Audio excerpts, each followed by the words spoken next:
जय हिंद दोस्तों, स्वागत है आप सभी का आपके अपने 10 मिनट सेशन पर। दोस्तों अभी मैं बजट 2026 के महत्वपूर्ण जीके के प्रश्नों को आपको पढ़ाने वाला हूं, जो आपके भारत के हर एक प्रत्येक एग्जामिनेशन में आपको देखने को मिलेगा।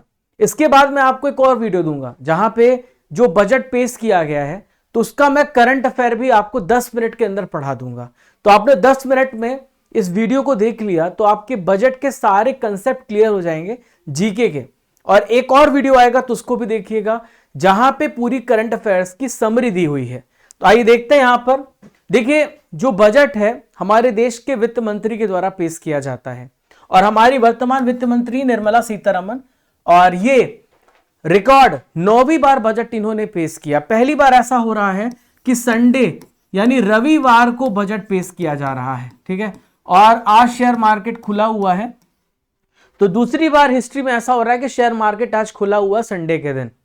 तो पिछले साल की तरह इस बार भी जो बजट है वो पेपरलेस बजट है। तो आइए यहां पर जानते हैं सारी महत्वपूर्ण डिटेल्स। तो आप सभी को हर एक प्रश्न का उत्तर कमेंट बॉक्स पे देना है। बजट क्या है? What is budget? तो बजट क्या है? तो ये सरकार का वार्षिक वित्तीय विवरण है, एनुअल फाइनेंशियल स्टेटमेंट है गवर्नमेंट का, कि सरकार इस वर्ष कितना पैसा खर्च कर रही है, कहां पे खर्च कर रही है, और सरकार को वो पैसा कहां कहां से आएगा। आप भी जब घर में बजट बनाते हैं तो आप कहां पे खर्च करेंगे इस साल, और वो पैसा कहां से आ रहा है, इसका पूरा आप घर में भी बजट तैयार करते हैं। इसी प्रकार से देश में ये डायनेमिक कॉन्सेप्ट हो जाता है। तो ये एक प्रकार का एनुअल फाइनेंशियल स्टेटमेंट है जो कि 1 अप्रैल से लेकर 31 मार्च में सरकार यहां पे कहां से रेवेन्यू प्राप्त करेगी, कहां पे खर्च करेगी। तो खर्च और रेवेन्यू दोनों यहां पर आपको बताया जाता है। भारत में बजट को संविधान में किस नाम से जाना जाता है? देखिए, बजट शब्द का कहीं पे स्पष्ट उल्लेख नहीं है, लेकिन बजट को कहा जाता है वार्षिक वित्तीय विवरण, एनुअल फाइनेंशियल स्टेटमेंट कहा जाता है। तो 20 का सही उत्तर होगा। बजट कितने समय की अवधि के लिए प्रस्तुत किया जाता है? तो पीरियड क्या है बजट का? तो जो बजट पेश किया जाता है वो वित्तीय वर्ष जो कि 1 अप्रैल से स्टार्ट होता है 31 मार्च तक रहता है। तो सी इसका राइट आंसर होगा। बजट में मुख्य रूप से किसका विवरण होता है? तो मैं आपको भी समझा चुका हूं कि आपके बजट में खर्च भी होता है और आपकी इस पे इनकम भी होती है। तो आय और व्यय दोनों यहां पे शामिल होता है। बजट में सरकार क्या बताती है? What does the government state in the budget? तो बजट में यहां पर क्या बताती है? पिछले वर्ष का हिसाब, भविष्य की योजनाएं, केवल घाटा और ऋण। तो आगामी वित्तीय वर्ष की आय और व्यय, आने वाले साल की इनकम और एक्सपेंडिचर। जो आर्टिकल 112 है वो किससे रिलेटेड है? कि बहुत इंपॉर्टेंट आर्टिकल है आर्टिकल 112, जहां पे एनुअल फाइनेंशियल स्टेटमेंट के बारे में पता चलता है। तो ये आर्टिकल 112 हमारे संविधान से संबंधित है और इसी में एनुअल फाइनेंशियल स्टेटमेंट शब्द वर्ड यूज हुआ है। अनुच्छेद 112 एक वार्षिक वित्तीय विवरण है। इसे कौन प्रस्तुत करता है? तो एनुअल फाइनेंशियल स्टेटमेंट को कौन यहां पे प्रेजेंट करता है? तो हमारे देश के राष्ट्रपति के द्वारा, प्रेसिडेंट के द्वारा इसको पेश किया जाता है। तो डी इसका राइट आंसर हो जाएगा। तो केंद्र सरकार के बजट से संबंधित है। इसमें कहा गया है जो राष्ट्रपति है वो प्रत्येक वित्तीय वर्ष के लिए संसद के समक्ष वार्षिक वित्तीय विवरण प्रस्तुत करेंगे। बजट शब्द की उत्पत्ति किस भाषा से हुई है? तो बजट शब्द की उत्पत्ति दोस्तों किस भाषा से हुई है? तो बजट एक फ्रेंच वर्ड है, पूछा जा सकता है। बजट या बगेट शब्द का क्या अर्थ होता है? तो इसका मतलब होता है छोटा चमड़े का थैला। तो 20 का राइट आंसर हो जाएगा, स्मॉल लेदर बैग। भारत का पहला बजट किस वर्ष पेश किया गया? तो बजट अभी नहीं पेश किया जा रहा है, अंग्रेजों के समय से बजट भारत में पेश किया जा रहा है। तो 1860 में 1860 से बजट पेश किया जा रहा है। भारत का पहला बजट किसने पेश किया था? तो मेरे पीछे आप जो व्यक्ति देख पा रहे हैं तो अंग्रेजों के जमाने के जेम्स विल्सन हैं। 1860 में इन्होंने बजट को पेश किया था। स्वतंत्र भारत का पहला बजट किसने और किस वर्ष पेश किया था?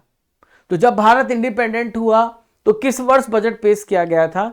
तो आर के शनमुखम चेट्टी, 1947 इसका राइट आंसर हो जाएगा। इन्होंने बजट को पेश किया था। रेल बजट को आम बजट से अलग किस वर्ष किया गया? तो पहले रेल बजट और आम बजट अलग पेश किए जाते थे, फिर इसको मर्ज किया गया वापस से तो 1924 पे इसको अलग किया गया था, 2017 से वापस से साथ में पेश किया जाने लगा है। रेल बजट का आम बजट में कब विलय किस तिथि को हुआ है? तो 1924 से अलग था, लेकिन 1 फरवरी 2017 से इसको मर्ज कर दिया गया, दोनों साथ में पेश किए जाते हैं। भारत में सबसे ज्यादा बजट किसने प्रस्तुत किया है? तो भारत में सबसे ज्यादा बजट मोरारजी देसाई ने पेश किया है, जिन्होंने 10 बार बजट पेश किया है। भारत के पहले प्राइम मिनिस्टर कौन थे जिन्होंने बजट को पेश किया? तो भारत के पहले प्रधानमंत्री जवाहरलाल नेहरू हैं, जिन्होंने बजट को पहली बार पेश किया था। तो जवाहरलाल नेहरू इसका सही आंसर होगा। जवाहरलाल नेहरू ने बजट किस वर्ष पेश किया था? तो जवाहरलाल नेहरू ने 1958 में बजट को पेश किया था। ठीक है। भारत में बजट पेश करने वाली पहली महिला कौन थी और किस वर्ष बजट उन्होंने पेश किया? तो भारत की पहली प्राइम मिनिस्टर जिन्होंने बजट को पेश किया वो इंदिरा गांधी थी 1970 में। तो ये प्राइम मिनिस्टर थी, लेकिन अगर आपसे पूछा जाए भारत की पहली वित्त मंत्री तो वो है निर्मला सीतारमण। भारत का पहला डिजिटल पेपरलेस बजट किस तिथि को किसके द्वारा पेश किया गया? तो पेपरलेस बजट कब पेश किया गया है? तो ये पेपरलेस बजट की शुरुआत निर्मला सीतारमण जी ने करी, 1 फरवरी 2021 से करी है। चमड़े की थैली की जगह कपड़े में बजट पहली बार किस वर्ष को किसके द्वारा पेश किया गया? तो 2019 में निर्मला सीतारमण जी ने चमड़े की थैली की जगह पर कपड़े में बजट पहली बार पेश किया था। भारत में सबसे लंबा बजट का जो भाषण है वो किसने दिया था? तो निर्मला सीतारमण जी ने भारत का सबसे लंबा लॉन्गेस्ट स्पीच दिया था, और 1 फरवरी 2020 को केंद्रीय बजट जब इन्होंने पेश किया 2 घंटे 42 मिनट का इनका भाषण था। भारत में सबसे छोटा बजट भाषण किसने पेश किया? तो इनका नाम है हीरू भाई मुलजी भाई पटेल। तो ए इसका राइट आंसर हो जाएगा। तो सबसे छोटा भाषण वित्त मंत्री हीरू भाई मुलजी भाई पटेल ने किया 1977 में, तब अंतरिम बजट पेश किया गया था जो कुछ समय के लिए था। ये 800 वर्ड का सबसे छोटा भाषण था। भारत में बजट 1 फरवरी को पेश करने की जो परंपरा है कब से स्टार्ट हुई? देखिए, पहले ये सबसे आखिरी दिन फरवरी के पेश किया जाता था, लेकिन अब इसमें 1 फरवरी से इसको पेश किया जाने लगा 2017 से। भारत में बजट सुबह पेश करने की परंपरा किस वर्ष से हुई है? तो ये 2017 से स्टार्ट हुई है। 11 बजे बजट पेश किया जाता है। आज 11 बजे बजट पेश किया गया है, और उसके पहले 5 बजे बजट पेश किया जाता है। वर्तमान में बजट लोकसभा में किस समय प्रस्तुत किया जाता है? तो ये सुबह 11 बजे बजट पेश किया जाता है, 20 का राइट आंसर होगा। 2016 तक बजट किस समय प्रस्तुत किया जाता था? तो ये शाम को 5 बजे प्रस्तुत किया जाता था, टाइमिंग चेंज करके 11 बजे करा गया। वित्त मंत्री निर्मला सीतारमण ने 1 फरवरी 2026 को लगातार कौन सा केंद्रीय बजट पेश किया है? इस प्रश्न का उत्तर आप सभी को कमेंट बॉक्स पे देना है। आप सभी के लिए प्रश्न है, भारत में बजट तैयार करने की जिम्मेदारी किसकी है? तो भारत में जो बजट तैयार किया जाता है वित्त मंत्रालय के द्वारा किया जाता है, डी राइट आंसर होगा। तो भारत में वित्त मंत्रालय बजट को तैयार करता है, और यह कार्य आर्थिक कार्य विभाग के द्वारा किया जाता है। इसके अंदर एक डिपार्टमेंट है, डिपार्टमेंट ऑफ इकोनॉमिक अफेयर्स। तो ये पूरी प्रोसेस वित्त मंत्री के द्वारा बजट जब तैयार करी जाती है तो वित्त मंत्री भी इसमें इन्वॉल्व रहते हैं। वित्त मंत्रालय के किस विभाग के द्वारा बजट को तैयार किया जाता है? तो ये डिपार्टमेंट ऑफ इकोनॉमिक अफेयर है। आर्थिक सर्वेक्षण भी इन्हीं के द्वारा पेश किया जाता है। आर्थिक कार्य विभाग इसे कहते हैं। बजट तैयार करने की पूरी प्रक्रिया का नेतृत्व कौन करता है? जो देश का यहां पर बजट जो भी तैयार किया जाता है, वित्त मंत्री इसको यहां पर पूरी प्रोसेस को देखते हैं। बजट को संसद में प्रस्तुत करने से पहले किसकी स्वीकृति आवश्यक होती है?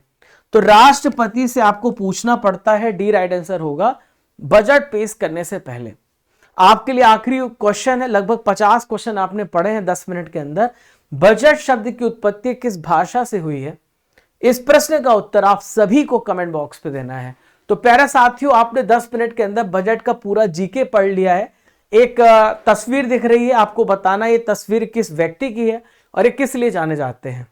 तो प्यारे साथियों, अगर आपको इस क्लास की पीडीएफ चाहिए तो आप स्टडी कर एप्लीकेशन डाउनलोड कर लीजिएगा। प्यारे साथियों, इसके बाद वापस से अभी मैं एक टॉपिक और दूंगा, वो बजट का करंट अफेयर होगा। तो आप उसको भी पढ़ लेना, और मैं आपको वो टॉपिक अभी जस्ट 1-2 घंटे में प्रोवाइड कर दूंगा। तो हम यहाँ पे कंटेंट रेडी कर रहे हैं, हम आपको तुरंत देंगे। तो एप्लीकेशन डाउनलोड करने के बाद डेली करंट अफेयर सेक्शन में जाना, तो वहां पे पीडीएफ मिलती है। आप ई बुक्स में जाओगे तो टॉपिक वाइज ई बुक, स्टैटिक जीके की ई बुक, ऐसी बहुत सारी जो ई बुक्स हैं वो आपको मिल जाती हैं। और यहीं पर आपको आज की पीडीएफ भी मिल जाएगी। जो पीडीएफ आप देख रहे हैं, प्यारे साथियों, टेस्ट सीरीज को जरूर ज्वाइन करिएगा। 18,000 टॉपिक वाइज टेस्ट सीरीज आपके लिए, 12 महीने का मंथली करंट अफेयर का टेस्ट है, और डेली करंट अफेयर्स का टेस्ट आप यहां पे करिए। तो प्रीमियम कोर्सेस है आपके लिए, जहां पे आपके पास कॉम्बो पैक्स हैं, और जनवरी से लेकर दिसंबर 12 महीने की करंट अफेयर का पैकेज आपको टेस्ट देना है। 2026 का करंट अफेयर्स का पैकेज आज ही लॉन्च होने वाला है, और इस पे करंट अफेयर्स 12 महीने का भी लॉन्च हो जाएगा। तो आप वहां से डाउनलोड कर सकते, पढ़ सकते हैं। आप कॉम्बो 200 कूपन कोड का यूज करेंगे, जहां पर आपको इसका डिस्काउंट मिलेगा इन दोनों ऑफर्स पर। प्यारे साथियों, 1000+ वीडियोस आप पढ़ते हैं। 11 विषय मैं आपको पढ़ा रहा हूं अर्जुन जीएस में, polity, Indian physical, world geography, economics, physics, chemistry, biology, और यहाँ पे हिस्ट्री आप पढ़ेंगे, physics, ancient medieval, modern history. तो 3 वर्ष की वैधता के साथ आपको ये बैच मिल रहा है 599 रुपए में आप। लेकिन दोस्तों आज बजट स्पेशल है, तो आप कूपन कोड लाइव वो यहां पे 800 यूज करिएगा, तो 499 में आपको ये बैच मिल जाएगा। स्टेट पीसीएस, एसएससी, रेलवे में बहुत सारे क्वेश्चन पूछे जाएंगे जीके के, तो आप पढ़िएगा। 18,000 topic wise subject test series, 12 महीने का करंट अफेयर का टेस्ट, और 12 महीने की हिंदी इंग्लिश मीडियम में ई बुक, ये सब कुछ आपको फ्री ऑफ कॉस्ट इसके साथ मिलती है। आप प्रीमियम कोर्सेस में जाएंगे, अर्जुन जीएस फाउंडेशन बैच में जाएंगे, 1 साल की कंप्लीट टॉपिक वाइज पीडीएफ 2025 की हिंदी इंग्लिश मीडियम में 12 महीने का पैकेज आपको मिलता है। जाइए, पढ़िए और टेस्ट लगाइए। करंट अफेयर्स की ई बुक ईयरली भी है, मंथली भी है, ई बुक्स में ही है। और प्यारे साथियों, 4000+ टेस्ट पास पे आपको लगाना है। हमारे बहुत सारे टेलीग्राम चैनल हैं, सोशल मीडिया चैनल, उस पर भी आप ज्वाइन हो सकते हैं। आप ई बुक्स में जाएंगे तो आपको science, biology, physics, chemistry, polity, geography, history, ये सारे ई बुक्स आपको मिलते हैं। जीके जीएस के सभी सब्जेक्ट ई बुक्स में जाएंगे, वहां पे आपको बुक्स मिलेगा। हमारी स्टडी जीके की बुक भी है, जिसे आप वहां से परचेस करके पर डे आप टेस्ट लगा सकते हैं। आप टेलीग्राम, व्हाट्सएप, इंस्टाग्राम, फेसबुक, इन सभी सोशल मीडिया हैंडल से जुड़ सकते हैं। इसका लिंक आपको डिस्क्रिप्शन बॉक्स में दिया गया है। प्यारे साथियों, चैनल पे नए तो सब्सक्राइब कर लीजिए, कमेंट करके बताइए आपको किस टॉपिक पे वीडियो चाहिए। मिलते हैं अगले इंपॉर्टेंट टॉपिक के साथ। आप सभी को